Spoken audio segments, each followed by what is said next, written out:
So I want to talk today about addressing the social dimension of energy sustainability. But I'll start just by a little introduction about why we need to pay attention to energy when we're thinking about sustainability. So of course, energy is a fundamental environmental resource and it's essential for development. So our conversion of energy, our metabolism of energy allows us to power manufacturing and services. It allows us to build and to run complex infrastructures. We need energy for moving people around, for communication. It's hard to think of anything that we do in life that doesn't involve energy in some way. So energy is fundamental to economic growth. And in most societies, apart from the most developed societies, economic growth and energy consumption track each other very closely. So just by way of illustration, this is a graph of energy consumption in Latin America and the Caribbean from 1970 to the year 2000, and you can see how closely economic development and energy use are moving together. But of course, the other thing on that graph is carbon dioxide emissions as well. So we know that we need to think very hard about the environmental effects of our energy consumption. So we are pretty clear now about the effects of energy use and the consequences of carbon dioxide emissions on the climate, not just overall climate warming, but also the increased incidence of extreme events like hurricanes and droughts in different parts of the world. And apart from climate change, which is the one that we probably think about most, there are of course lots of other environmental consequences of the way that we extract and use energy. So mining, for example, drilling for oil and fossil fuels causes a lot of environmental damage. And then our burning of fossil fuels causes other kinds of pollutants and health risks. So this is a photograph of smog in Los Angeles, but of course, you know, all about smog in Mexico City as well. And in fact, in Birmingham, we also have a very big air pollution problem. And Birmingham City Council is currently working on clean air strategies and quite radical changes to the movement of traffic in the city, for example. So we know about, and we see very obvious links between energy and economy and environment. But what I want to argue for today is to pay more attention to the social in all of this as well. So if we just start with the basic idea of sustainable development, which of course came out of the UN Environment and Development Conferences, which started with the Stockholm Conference in 1972, moving on to the Brundtland Commission in the 1980s, and the Brundtland Commission, of course, came up with the most quoted definition of sustainable development. But we normally think of sustainable development as having these three pillars of economy, environment, and society. And I quite like this diagram and this metaphor because it shows that how each of them is crucial for keeping up sustainable development. So you can't have only one of these, you need to have all three of them. So obviously for sustainable development, you need a healthy economy. You have to pay attention to the environment. This is fundamental to the idea because if you don't respect environmental limits, then the economy isn't sustainable. But without the social element, sustainable development also collapses. But I feel that the social element is often forgotten in sustainable development thinking, actually. I think it's often put to one side, and the reasons for this are complicated. I don't have a very good explanation. But I think we often pay attention to the environment and the economy and how these work together, but perhaps don't pay enough attention to the social dimensions. But this was actually really crucial to early sustainable development thinking. So the Stockholm Declaration, for example, which came out of the Stockholm Conference in 1972, the Stockholm Declaration talks about narrowing the gap between industrialized nations and the poorer and less industrialized nations. And this was very crucial to their original idea about sustainable development. But apart from on a global scale, we need to think about this on smaller scales as well, on national scales, on city scales. So to make sure that the economy is basically working for the benefit of everybody. So social inequality, what the Stockholm Declaration and what sustainable development thinking was getting at with this social pillar is to do with social equality and social justice and opportunities for everybody. So social inequality is bad for the economy. If you have too much social inequality, if you have too much poverty, Over the longer term, this incurs expenses on the economy. You can't raise enough taxes. You need to spend money on welfare, on healthcare, and if you have an uneducated and unhealthy workforce, then you don't have very high productivity. So it's not good for the economy. Social inequality is also bad for the environment. So people who are living in poverty can't do longer-term planning and have to think very short-term about exploiting environmental resources in order to survive. And of course, at the other end, people who are very wealthy can use a lot of environmental resources just because they can. So social inequality tends to be very bad for the environment as well. And these ideas really underpinned the original conception of sustainable development. But moving on to energy more specifically, we can continue these ideas. So social inequality is bad for energy management. People who are living in poverty sometimes can't use enough energy in order to have a good life, in order to have basic economic and social development. So actually in the UK we have a problem with this. In the UK we have a problem with people being able to afford enough energy, and one of the problems that is often talked about in the UK is people not being able to afford to keep warm in winter. In other contexts, people in poverty often they can't afford good fuel, so often have to use very basic fuel. This is a photograph from Bangladesh, people using cow dung cakes for cooking, for example. And people without enough money can't invest in energy efficiency and can't invest in good appliances, so are unable to invest in good quality energy management. And then, of course, at the other end of the scale, people with a lot of wealth can use energy in a very profligate way. They don't need to think about energy conservation. They don't need to think about energy efficiency. And, of course, this kind of use of energy is responsible for a lot of carbon emissions, for a lot of environmental damage, and all the problems that we have of too much energy use. So there are two things that we need to think about here, which I'm going to talk more about. We need to think about energy poverty and the issues around people not having enough energy. And we need to think about energy justice and this problem of inequality and how that relates to energy. So I'm starting with energy poverty and the idea of energy poverty.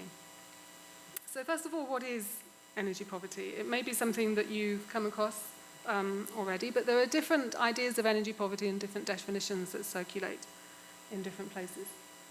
So one way in which we can think about energy poverty, and this is often talked about in the literature on less developed countries, on low and middle income countries, that energy poverty is a problem of lack of access to what's called modern energy. So this is a problem of people using very unclean and basic fuels and energy sources in their everyday lives. So the International Energy Agency estimates that about 2.8 billion people, so that's about a third of the world's population, in fact it's over a third, don't have or aren't able to use clean fuels for cooking. So most of those people will be using biomass of some kind. So that might be wood, it might be agricultural residues, it might be animal dung, as I've shown you. As well as that, around 1 billion people don't have access to electricity for other kinds of energy services. So people might be using kerosene and diesel fuel for things like lighting, running basic mechanical power, and so on.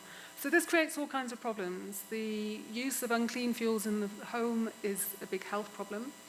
So the problem of indoor air pollution affects millions of people worldwide. It shortens people's lives. It results in cancers, respiratory problems. It mostly affects women because they tend to be doing the cooking. It also affects children who are spending more time in the home and close to their mothers. But the problem of lack of access to other energy services, of course, limits people's development in other ways. This kind of fuel is very inefficient, so there's a limit to how much you can do with it. It really limits your productive energy. It's very time-consuming to work with these fuels. So it takes up a lot of people's time and energy just to do basic household tasks and basic things, and they don't have the available energy to be able to do more than that. So it very much limits people's development. So this is a really important problem, but this definition of lack of access to modern energy hides some other issues as well. So, for example, I was recently visiting Cuba, and in Cuba they have 100% electrification, and yet they still have a problem of quite a lot of people using biomass and wood for cooking. In the UK, we also have pretty much 100% electrification. Most people are also connected to gas mains, but we still have the problem that I talked about earlier of people not being able to afford to use enough energy and having problems in winter. So this idea of lack of access to modern energy doesn't really capture everything in the problem of energy poverty.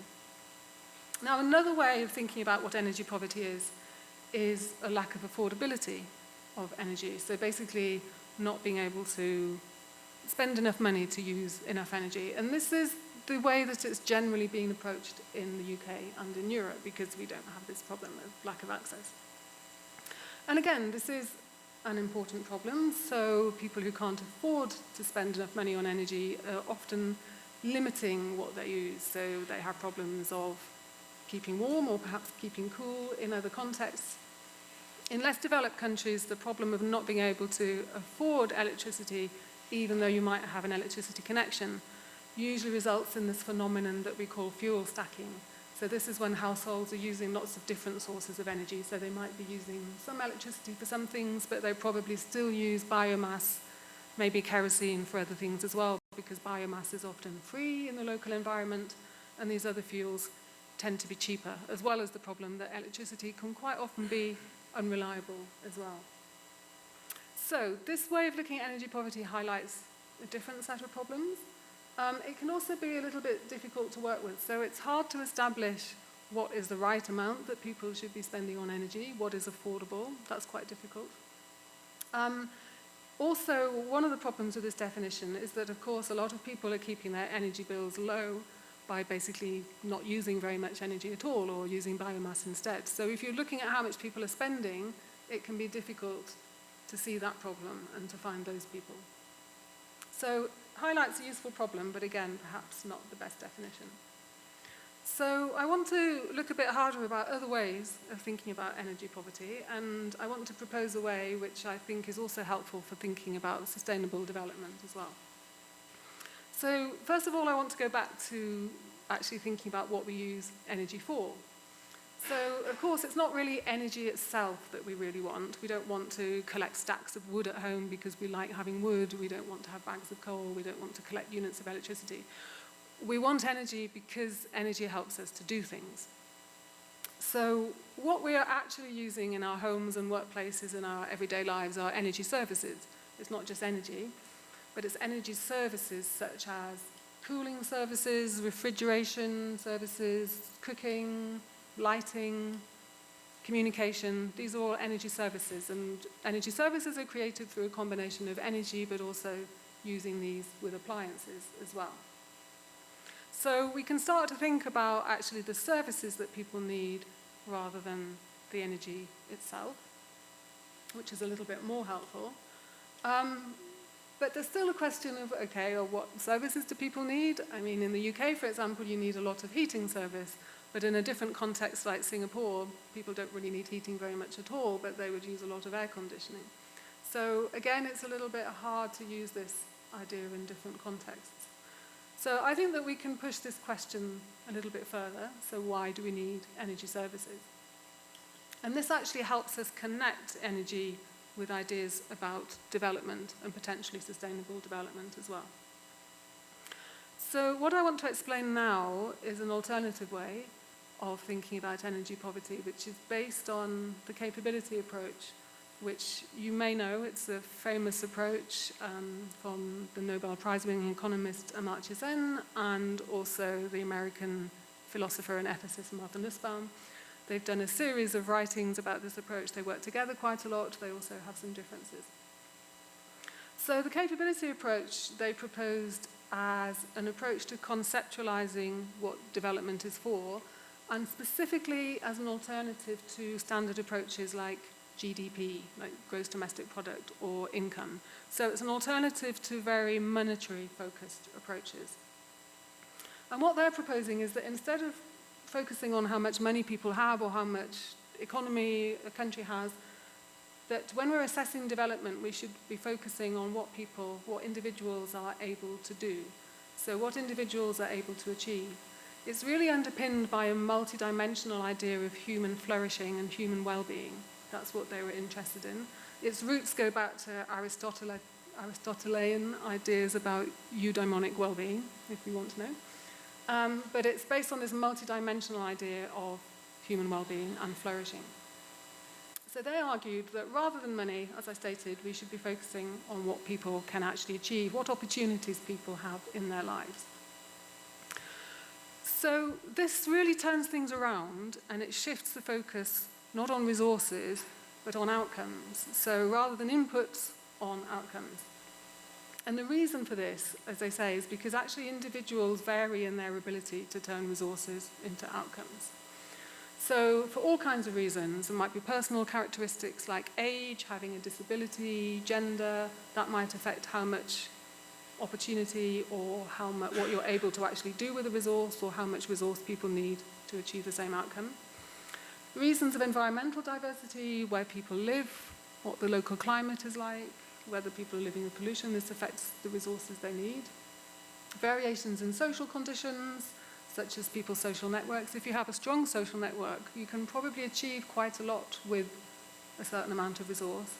If you're quite isolated and have a smaller social network, then often you actually need more resource in order to achieve outcomes because you don't have this wider social help. And then there's contextual differences to do with where people live, actually what you need to be able to do in order to live in your community. So the argument is that this is why if you focus on equalizing how much resource people have, actually this doesn't necessarily get you very far in terms of outcomes. So just a little bit more on the theory, because it helps to understand where I'm going to go with energy poverty. They have two linked concepts. The first of these is functionings.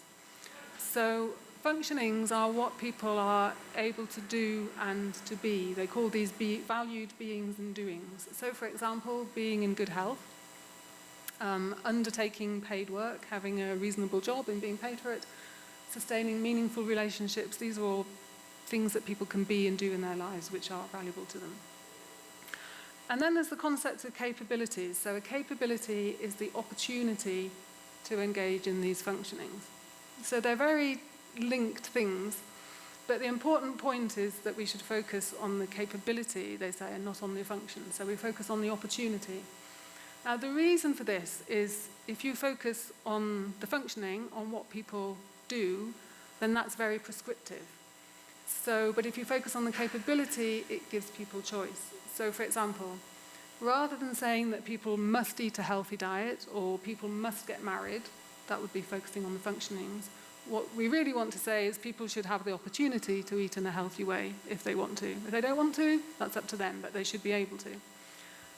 People should be allowed to get married if they feel they want to. They shouldn't be forced to get married, but they shouldn't be prevented from doing that. So these examples show that why this is about capabilities that people have rather than forcing people to live in a certain way. So this freedom to choose is quite crucial. It is a liberal theory of justice, so it has this idea of freedom built into it, which some people have objected to, but that hopefully explains a little bit why. So in this new formulation, the purpose of development is to increase the capabilities of individuals. So rather than increasing their income, we're focusing on increasing their opportunities, their capabilities, what they're able to do with their lives. In this formulation, poverty becomes defined as capability deprivation. So poverty means having a very limited set of opportunities, a limited set of things that you can do, limited opportunities for development. And justice, following this logic, should also be evaluated in terms of people's capabilities rather than in monetary terms. So that, I hope, explains the theory in a fundamental way. What I want to do is to apply this to thinking about energy and energy poverty. So their original writing was about poverty and development more generally. What I've been working on is using this way of thinking to think about energy poverty. So I'm going to try and explain why I think this is a useful way of doing it. So obviously, if you think about it, energy and energy services are really important to us in our pursuit of all kinds of capabilities. If you think about everything you've done since you got up this morning, probably all of those things involved energy in some way. Having some breakfast, traveling to get here, being at this conference, we need lighting, we need computers. Energy is really fundamental. to all of our functionings and our capabilities. So if we follow the logic that I was just talking about, we should be focusing on the ability to achieve these capabilities, and to think about this in relation to energy, we want to think about how energy affects those. So this means that rather than fixating on the amount of energy people have, so we don't need to define that people should have access to a certain amount of energy, what we're interested in is whether they can achieve a good set of capabilities or not. So I hope that this is big enough that you can read it, but I'm going to explain it anyway. So this diagram is an attempt to show the relationship between energy and capabilities in its stages. It's a descriptive diagram. It's not recommendations at the moment. This is just to describe how energy relates to fundamental capabilities. So at this end here on the left, we have fuel and energy sources. So this is the basic raw fuel that we start with. That gets converted to some kind of power supply. So that might be done in the house. If you're burning wood, it might be done in a power station if you're using electricity. But at some point, there's a conversion of fuel to electricity or power. From there, in combination with appliances, as discussed, we then convert this to, we produce domestic energy services. So things like lighting, space heating, cooling, refrigeration, heating water. And those energy services there, what's important is that we don't really stop there, but we realise that those services we then use in order to do and to achieve certain things. So I separated out different capabilities here because there's actually different kinds. So the secondary capabilities here are the kind of everyday things that we do, so things like washing clothes, preparing food, and so on. So we use energy services really because we want to do those things. But the point of those things, in the end, if we keep asking, well, why do we do this? Why do we do this? The point of that is that they all help us to achieve these basic capabilities of being healthy, of having social respect, of maintaining relationships, and so on. And that is really the end point of what we're trying to do in our lives. That's the point. So, having gone through all that, I hope you're still with me. If we accept all of that, we can now define energy poverty in capabilities terms. So what I've proposed in a previous paper with colleagues is this definition of energy poverty. So energy poverty is an inability to realise essential capabilities as either a direct or indirect result of insufficient access to affordable, reliable and safe energy services, and taking into account any reasonable alternative means of realising these capabilities. So I'll just explain a few things in there. First of all, obviously, it's put things in terms of capabilities rather than in terms of energy per se. Secondly, it recognises that people need access to energy, so the energy has to be there. They also need to be able to afford it. It needs to be reliable, because there is often a problem in some places, at least with the reliability of energy services. So they need reliable energy service. It needs to be safe. It's actually the combination of energy and appliances which can be safe or unsafe. So it needs to be safe. People's capabilities can be affected either directly or indirectly. So, of course, if people can't do certain things, it might be a direct result of not having enough energy. It can also be indirect. So if you think of the health effects of using inadequate energy, that may be classified as an indirect result. So it's not directly because you don't have enough energy, but actually over time using inadequate energy has an effect on health. So that would also be a form of energy poverty. And I just want to say a little bit about the last bit. So this last bit is important when we're thinking about sustainability. So taking into account available, reasonable alternative means of realising capabilities. So, for example, if someone in the UK was having a problem keeping warm in winter, but they wanted to walk around their house all the time in shorts and t-shirt, that wouldn't really count as energy poverty because they would have a reasonable alternative of putting on more clothes. Okay, so they couldn't claim to be in energy poverty because they couldn't keep warm if they didn't want to wear enough clothes. So a reasonable alternative in that scenario would be doing something else. It would be wearing clothes. If, on the other hand, they wore a normal amount of clothes and still couldn't keep warm, then that would be an energy poverty situation because their basic capability of being warm and healthy would be compromised. So this approach, I'm arguing, has some advantages over other ways of thinking about energy poverty. So first of all, it doesn't make assumptions about which energy services are needed. It's very flexible. It can be used in a lot of different contexts. It's only looking at the outcomes on people. So you could apply this definition in North Mexico, you could apply it in South Mexico, very different contexts. You could apply it in the UK, in Japan, in India. It's all about what people can do and whether energy limits that or not. It doesn't build in that a specific amount of energy is needed. So you get around this problem of having to say how much people should spend or how much energy they should have. It recognises that different people might convert energy and energy services to outcomes differently. So it's interested in what they can achieve. This goes back to the logic from Sen and Nussbaum that I was talking about earlier. So it builds in an idea about different levels of need. If some people need more energy to realise their capabilities, that's fine. Also, because of the last bit that I was just talking about, and this is really important for sustainability, it allows us to think about other ways of meeting capabilities other than just energy services. So if we think in terms of, if we only think about energy poverty in terms of energy, then it doesn't encourage you to think about what other things you might do instead. Whereas in this definition, if you can meet capabilities by other means, such as wearing more clothes or doing things differently, then that might also be a way to tackle energy poverty.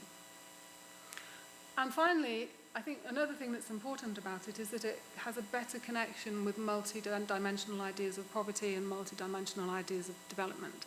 So it has a much better connection with these other theories, which previously energy poverty didn't really have much connection with at all. It was kind of something on its own. So it also helps us to think about how to intervene in energy poverty. And I think it opens up some different spaces. So again, I know that this is a rather small diagram, but I'll try and explain it. So this is the previous diagram that I already showed you at the top. And what I should have mentioned is that it's important to separate out these steps analytically because it opens up spaces where you can intervene.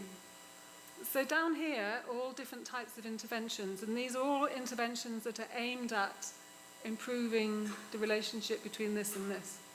So these really are quantitative relationships. So this arrow really represents, it's a variable relationship from how much fuel you need to get to here. There's a variable relationship between power supply and services and so on and so on. So down here, we have interventions related to improving fuel, improving access to energy. So these are the energy access approaches. And they would work on improving the type of fuel that people use, improving the availability of it, possibly improving the pricing of it. Moving on, we can have interventions that are related to efficiency. So with efficiency-related interventions, you can improve the amount of power that you get from a given amount of fuel. If you pay attention to the efficiency of appliances, you can improve the amount of energy service that you get from a power supply by making that conversion more efficient. You might also pay attention to the efficiency of infrastructures and buildings, for example, like insulating buildings. This is something we do in the UK a lot as a counter-energy poverty mechanism. So these are all quite technical interventions, and this is where this is sort of in this region that I would put most interventions related to energy poverty that we generally see. It's generally thought of as a quite technical realm, either focusing on fuel or focusing on infrastructures and efficiency. But by doing a bit more thinking at this end and opening up these relationships here, then it encourages us to think about some more social interventions as well. So if we think about the relationship between energy services and daily secondary capabilities, we can see that actually we might be able to change this relationship a little bit. So we can think about how much energy service do you need in order to wash clothes. So what you really want to do is wash clothes. Do you need every household to have a washing machine, for example? Can you achieve that capability through having maybe communal washing machines? This is just a suggestion. I'm not saying it's a brilliant idea. It's just for the sake of illustration. It also understands that some people might need different levels of energy service in order to achieve these capabilities. So you might have interventions in this space which are related to supporting particular needs that people might have, so recognizing a diversity of vulnerabilities and addressing those. And then in this space up here, we've got the relationship between these secondary capabilities like washing, having showers, accessing information, and the basic capabilities, which are much more fundamental things like health, social respect. And this is really related to social norms and expectations. So if, for example, we think, well, the point of washing oneself or washing one's clothes is to stay healthy, but it's also about social respect. And this has changed over time. So in order to be like a normal person in society who people respect and think is an okay person, these days it's common to have a shower at least once a day. 50 years ago, certainly in the UK anyway, that wasn't normal at all. People might have a bath once a week. So something has shifted over time. So this relationship between these kinds of capabilities here and other things do change according to social norms. I'm not saying we necessarily want to go back to having baths once a week, but I am saying that there are things that can be worked on here about what's considered normal in any given society, where we can perhaps think about alternative ways of meeting our basic capabilities and being a little bit more creative perhaps of doing that in ways which don't necessarily have to involve energy services quite so much, or we can change the ways in which we provide those. Okay, so the last bit really on capability theory before I move on to something else is the question I've sidestepped a bit so far, which is actually how do we decide on which of those capabilities are the important ones up here?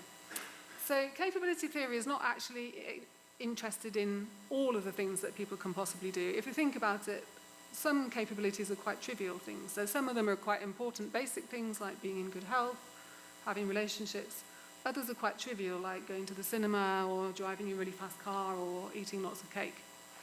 So the idea of poverty, the interest in capabilities in terms of thinking in terms of poverty was not interested in all capabilities, but basically essential ones. And the same with energy poverty. We're not saying people can do everything they want, but we're saying that we ought to be supporting important capabilities. So that, of course, begs the question of, well, okay, which capabilities are the important ones and which ones are the trivial ones, and how do we distinguish between those two groups? And basically, there's two different answers to that question, depending on which branch of the theory you follow. So Martha Nussbaum defined a set, what she called a set of central capabilities, which I'll show you in a moment. So she used a theoretical approach based on philosophy and political science and came up with a set of basic capabilities. Amartya Sen's approach, on the other hand, is to say that this needs to be done through deliberation in any given context. So we can't decide for people what the important basic capabilities are. That needs to be decided through deliberation in any given context. Once you've had that public deliberation, you then have a set of capabilities which are the agreed set of important things, and those are the ones that you would use to evaluate whether people are in poverty or not, whether people are in energy poverty or not. So these are ways of deciding which capabilities we need to support and which ones actually we don't. This clearly isn't easy, and certainly there's issues about it's not just which capabilities, but the amount of them as well. So there are methods for doing those things. There are methods in the literature, which I don't have time to go into now, but if you were interested, you could follow up methodologies for capabilities, establishing capabilities. So just to illustrate, this is Nussbaum's list of central capabilities. So remember that this wasn't a list that was done with energy in mind. This is a more fundamental list of what Nussbaum thinks are the essential capabilities in life. So this is based on a lot of philosophy. She used philosophical texts from globally, from ancient Greece and from the Far East as well, for example, and other kinds of political philosophy. And she proposed this list as something which people could broadly agree on, whatever their religion, political leanings, and so on. It's obviously quite an abstract list, so it would need specification in any given context anyway. But if you think in terms of energy, you can see that energy is implicated in most of these capabilities, in fact. So bodily health, lots of ways in which energy is implicated in us being healthy, cooking food, keeping warm, keeping cool, and so on. Bodily integrity involves being secure, being able to move around. Senses, imagination, and thought, it includes education, creative expression, hard to do those things without any energy. So you can go through this list and think about ways in which energy underpins all of these things. So one way of discussing energy poverty is to use this list as a reference point. Another way would be to use the Amartya Sen kind of approach and to deliberate it. So by way of illustration, I'm just going to briefly talk about a little bit of work that actually was in Mexico. And this was a collaboration between colleagues at the University of Birmingham and me, and some colleagues at INEO in Cuernavaca. And the point of this project, so the project worked with a community in the town of Chamakazapa in the region of Tasco. I don't know, some of you might know it. These are just a couple of photos from Chamakazapa. And the point of the project was to understand communities' energy needs in order to see whether these could be addressed through technical innovations around renewable energy. So my job as a social scientist in this was to design ways in which to understand communities' energy needs. So we went to Chamakazapa and we had some discussions with the community. We had discussions with groups of older women and older men and younger women and younger men, because different sectors of the community might have different energy needs. So it's important to look at diverse needs, not just one group of people. So we had discussions, we actually based this around, given the shortage of time, for practical reasons, we had discussions which were based around Nussbaum's ideas of basic capabilities. So what we were discussing with people was their current energy situation and how difficulties with that affected their basic capabilities, and also how improvements in their energy might improve their basic capabilities. So I'm just showing a couple of diagrams that we produced through analysing their discussions. So these are drawn across all of the discussion groups. There were differences in what men and women said, and there were differences between generations, but this is to kind of summarise across the groups. So this illustrates lighting. We had quite a lot of discussion about lighting in the groups because lighting was quite restricted. They're definitely in energy poverty, this community. So they talked about their problems with lighting and how it's restricted, and also if they had better lighting, how they felt that this would improve their social and economic development. So these boxes here are based on basic capabilities. So health, play, education. And these are obviously different forms of lighting and what they might use them for. And you can think of these as secondary capabilities. So these are the things that people can do which then underpin their basic capabilities. So for example, they said that if they had better street lighting, that children would be able to play outside. This obviously links to the basic capability about recreation. People would feel less scared to go to the doctor in the evening, so that would improve their health. Women, especially older women, said that with better street lighting, they'd be more inclined to go out of the house and visit family in the evenings. Currently, they don't. So that would improve relationships with other people and so on.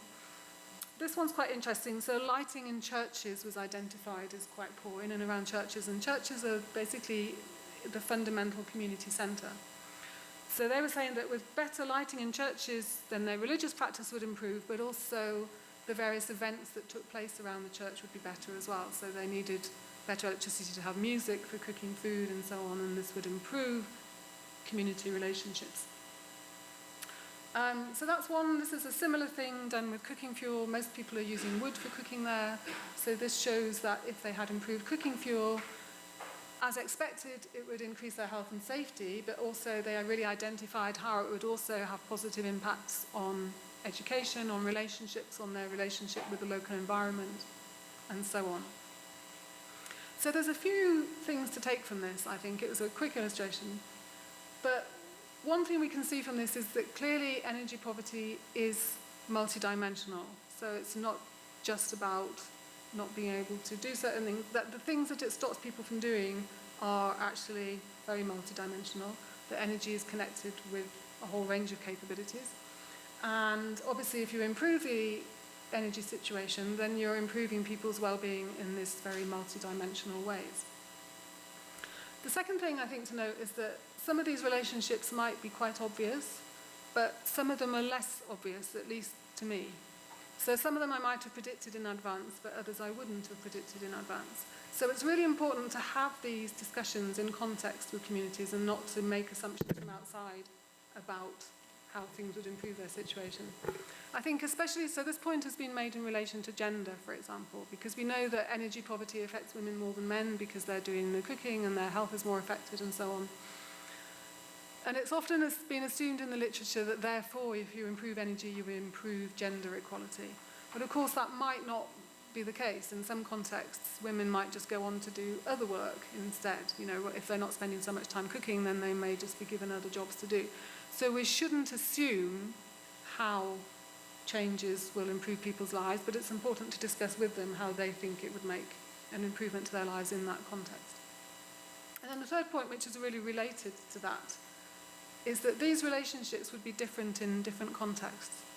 So this one, for example, the lighting, that was quite a surprise to me just because I don't know much about that cultural milieu. And this wouldn't work in the UK. So this definitely, if we had a similar discussion in the UK, that wouldn't have come up. But this kind of map would look quite different. Some of the things might be similar, but a lot of them would be very different. So having these discussions in different contexts allows you to identify where the problems are and how energy relates to capabilities in that context, and it helps to identify ways forward which will really help with people's development. Okay, so that's really about addressing energy poverty, but coming back to the problem of sustainability, of course, it's not just about addressing energy poverty, but we need to do something about the top end as well. So especially if we think that relieving energy poverty actually might mean increasing energy consumption for quite a lot of people. If 2.8 billion people in the world are in energy poverty, then there are some implications to actually improving their situation. But then, of course, sustainability requires us to take notice of environmental limits and to control energy consumption because of all of these other problems about climate change, which also affects people in poverty very much, and so on. So some of the things I've already talked about will help. So improving energy efficiency means that you can actually improve people's capabilities or their energy services without necessarily improving the amount of fuel that they use. This is the dominant approach in the UK. So the UK government's main policies for tackling energy poverty and the problem of people keeping warm is to insulate buildings, because that way people don't necessarily need to spend more money on fuel, but they can keep warmer for the same amount of fuel. So energy efficiency will help. Substitution can also help. So the point that I made earlier, if you're thinking in terms of capabilities, we can think about other ways in which we might support those capabilities that don't necessarily need more energy. This doesn't work in all circumstances, but we might think, for example, can we provide something communally? Can we, I don't know, for example, if people need to communicate, we don't necessarily need a computer per household. There might be a computer in a local library. That's something that's happened in the UK. So opening up the space in order to think about how to achieve capabilities without using quite so much energy can also be helpful. But neither of these things in themselves are probably going to completely solve the problem, okay? So we do need to consider, first of all, social justice in energy provision. So how to think in terms of what's fair, given we've got a limited ability to consume energy. And also, obviously, more sustainable sources of energy production that don't produce quite the same effects, especially which don't produce climate change so much. So just for the last section of the talk, I'm going to talk about these things a little bit more.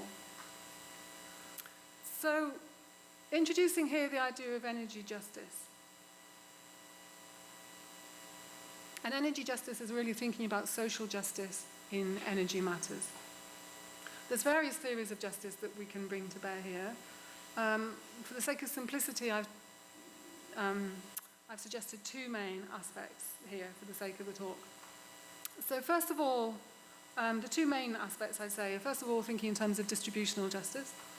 So if you're thinking in terms of what justice looks like in distributional terms, it might be, there's different ways in which you can formulate distributional justice, depending on the theory that you use.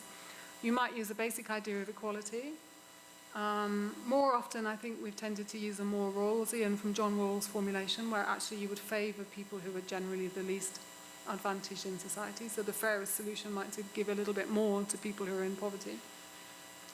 We can use the capabilities approach as a means of deciding on justice. So there you would focus on trying to bring everybody's at least basic capabilities into alignment. That would be a way of formulating justice. So you need a theory of justice basically to decide on what's the right way to distribute things. The other aspect is procedural justice, and this would include, for example, inclusive decision making, so making sure that all groups of people are represented, that you take account of, for example, gender, different ages, indigenous groups, and so on.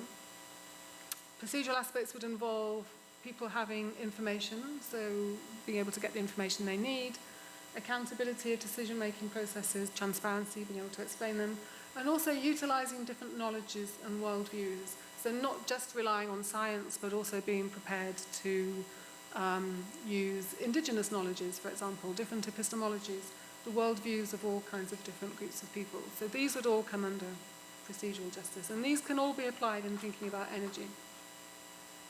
So in distributional terms, thinking about this problem of people using too much energy, this is definitely a challenging area for what to do about this. So the capability approach, obviously that's how I've been working a lot, it doesn't really offer at the moment, the basic theory doesn't offer a lot of guidance on what to do about the top end of capabilities. It's really been mostly about how to establish what are the basic capabilities and the minimum that people should be entitled to. And there's a lot less guidance in the original literature on what's the maximum people should have. So this is an area of ongoing work. Some of the things that have been suggested, one way forward might be to bring, and this obviously links with sustainability, to bring future generations into the community of justice. So when we're thinking about what level of capabilities we can support, we need to be considering future generations in that as well. So not just current people and what might be fair around the world now, but also, well, does this limit what future generations can do? Other suggestions have been to bring in the environment and the capability of non-human species, and I know that Martha Nussbaum has been developing the theory in this way to some extent, so open to the idea of thinking about non-human capabilities as well. Consider how to meet capabilities in less resource-intensive ways is something that I've already been talking about, so substitution rather than limits to capabilities. But this is definitely an area that's ripe for further work, so if anyone should feel like doing a research program on this, then it's definitely needed. Okay, so finally moving on to the role of renewable energy and energy justice in renewable energy. So of course renewable energy in theory can give us more energy at a lower environmental cost. It's a fantastic idea for that, we definitely need more of it. Renewable energy can be very flexible, so in communities that are hard to reach with electricity grids which are very expensive to expand, then renewable energy has often been able to provide cheaper and more flexible solutions to improve people's energy situation. But of course renewable energy still isn't free energy, okay? It still has environmental costs. There are costs to mining minerals for solar panels, there are waste streams which are quite difficult to deal with, there are environmental damage issues around constructing large-scale wind turbines and so on, so it's not without any issues at all. And that's on the environmental side, and we also need to pay attention to the social side and sustainability as well, as I argued at the beginning. So the last points that I really want to make are about thinking about energy justice in low-carbon energy development. So this is a picture of Tyrannic Solar Park in India, which a PhD student who previously worked with me, Kamali Inetti, she took this photograph. You can see, for the sake of scale, there's some people here. The solar park is much bigger than that, but you get an idea of the vastness of it. At the time it was built in about 2013-14, it was the biggest solar park in the world. It isn't anymore, but it's still one of the big ones. So this is in the state of Gujarat in western India. It's a very dry state. It was built near the village of Tyrannica, hence its name. But because this was considered to be an environmentally good thing, renewable energy, it's great for development, it didn't need an environmental impact assessment and it didn't need a social impact assessment. But as Kamali's analysis showed, then actually the solar park resulted in a lot of negative environmental impacts and a lot of negative social impacts as well. and that wasn't paid enough attention at the time. So, applying these different aspects of energy to low-carbon energy development, I'm just going to raise some questions which need consideration. So, of course, not all renewable energy development is on the vast scale that I've just shown you. Some of it's on small scale, like small-scale rooftop solar, for example. But one justice question that arises is how all of this is financed. Usually, governments or energy companies raise money for renewable energy investment through taxation of various kinds. It might be direct taxation, it might be putting money on people's bills. In the UK, money for renewable energy development it's funded through a flat rate on everybody's energy bill. So basically everybody pays the same regardless of how much energy they use. That's clearly not a progressive form of taxation. So people who are low energy users or people who are relatively poor are paying the same amount for renewable energy development in the UK as people who are very wealthy and using lots of energy. So, there could be fairer ways of doing that, basically. So there are questions around how to make the financing of renewable energy fair. There are really important questions around the other costs. So thinking back to Tyrannic Solar Park, for example, with these big kinds of development, they need a lot of land. Where is that land coming from? In the case of Tyrannic, the land was government land. It had been classified as wasteland, but that land was actually used by pastoralists. So in that area of Gujarat, there are people who are nomadic herders, and they were using this land for making a living, for herding their cows and goats. Some people were using it informally for growing crops. It had been used as a common property resource, and this was enclosed in order to make the solar park, and that had really quite severe impacts on local livelihoods. Other effects can be the disruption of the local environment. In Europe, there's been lots of controversies about wind farms being built on landscapes which people value for cultural reasons.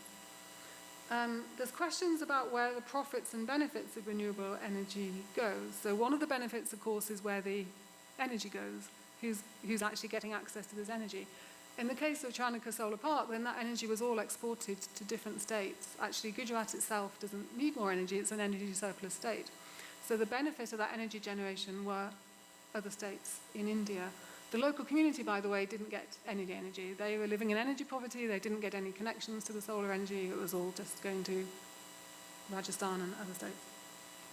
So there's benefits of receiving energy, there's the benefits of just the profits from generating energy, whether that's developers who are making large investments in these enormous solar parks and wind parks and so on, or even in the case of smaller scale, like rooftop solar, which we have in the UK, you have in Mexico. People who can afford to invest in that are generally the wealthier sections of the population, and then they get a return on their investment in the form of being paid for the electricity. But of course, not everybody is able to do that. And then there are other compensations as well. So when big developers make these kinds of developments, often they might compensate the community. Sometimes they don't, like in India, but in that example. But there can be compensations to the community in the form of community benefit packages. So my point here is that by asking these questions, you can find better ways forward, fairer ways of doing this. You can think about how to make these kinds of things more just. It's not that they shouldn't be done, but they can be done in ways which actually spread the costs and benefits in fairer ways.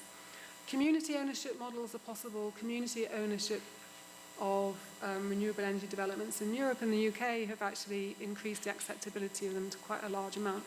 But even in community energy developments, there are still questions about who's able to invest in those, who benefits from them, who might lose out from them. So these questions of justice always need attention.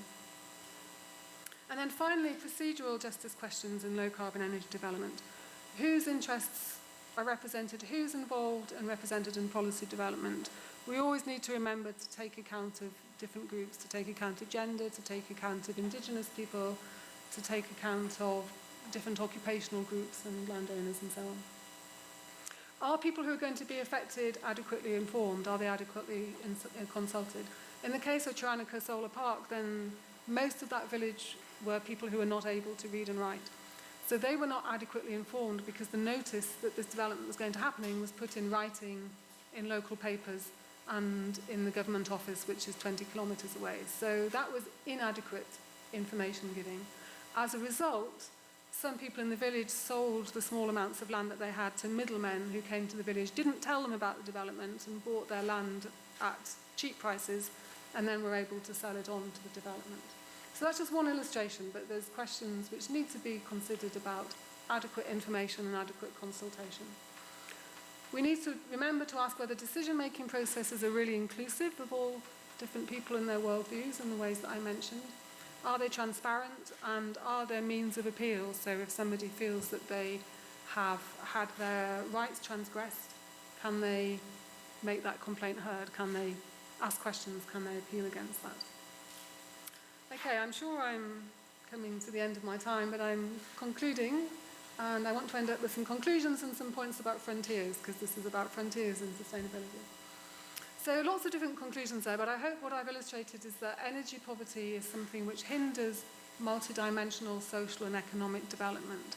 It really affects people's lives in all kinds of ways, some of which are obvious, some of which might be less obvious. Improving people's energy situation can really improve their well-being in very multidimensional ways, and I've suggested that the notion of capabilities is a good way of capturing this. So the capabilities approach can help us to understand energy poverty. It also, I think, offers a better way forward than some other approaches in thinking about how to do this in a way which is more sustainable and in the context of climate change. So I've suggested that energy poverty needs addressing through a combination of technical and social interventions. I think that often, well, certainly from a European perspective, we've tended to focus on the technical interventions, on improving fuel access, on improving insulation and improving infrastructures. But we really need these technical and social interventions to work together, so to create better socio-technical systems, we would say. Sustainability means that we need to address excess energy use as well. I've said a little bit about that. I think that a lot more work needs to be done on how to find ways forward in doing that, but one possible way might be to think more about representing future generations in our discussions, not just current generations. And then finally, talking about how low-carbon energy development is really crucial, but it also needs to address different aspects of justice to make sure that everybody benefits from renewable energy and low-carbon energy, not just better-off people. And then I just wanted to finish with thoughts on frontiers, so where I think that more work needs to be done. So first of all, on developing interdisciplinary and socio-technical approaches to energy policy development. So we often think of energy as a very technical subject. It's dominated by engineering, physics, certainly in Europe. Social scientists have become interested in energy in the last few years. We're relatively late, but you can see from my talk today that energy raises all kinds of questions about philosophy, from the humanities, about decision-making, about politics, about social interactions, about what we want from our lives. So it's definitely not just a technical subject. There's definitely a frontier which needs to be broken here, more work that needs to be done about how to achieve societal debate on how energy relates to what we want from our lives, how energy relates to human flourishing, which ways that we use energy are really essential, which ways we actually might be able to do without for the sake of sustainability. That raises all kinds of methodological challenges and political challenges, both in defining limits and setting limits and putting them into practice. Economic ways forward on that perhaps, but it certainly needs more work on how to do that, because currently we're not doing that very effectively. There's interesting philosophical work going on about how to represent the interests of future generations. Definitely more work's needed there. And also we need a lot more work on how to embed social justice principles in energy development going forward, including in low-carbon energy development. So those are my suggestions of some of the frontiers in sustainability that I've raised today. Thank you for listening.